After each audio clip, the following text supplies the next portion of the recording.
Yay! Finish na. Thank you guys. Finish na.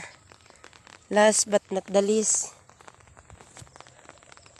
Ang uwan na ni Guro. Muragi ahak. Yay! So bali natapos na sila dahil sa 150.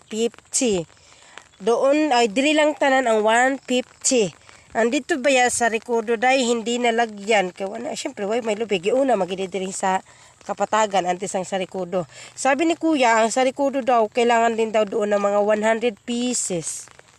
Understood? Yan. Tapos ito, ang natira, dwarf. Sakto po ni diri ang 50. Okay? Mauna na ang natira yan. Simula dyan. Ayun sila, last na yan. Simula dyan. Ayan. Papunta doon sa bahay. Ayan, no, da. Sakto po to diri ang mga 50 kabuok na dwarf. Kasi doon, doon. Ay, nabili ko magpayong, be. Doon, pwede din taniman pa doon ng dwarf din yung doon. Dagdagan ng mga ilang piraso. Yan, doon isang piraso. O dalawa ba? Yan.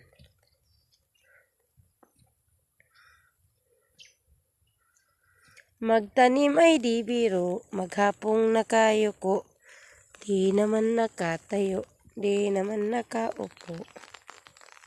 Yan, sila ito abring, busy din sila sa kabasan. Nagsigid na panglabay si kuya umay. Yan, si ito abring.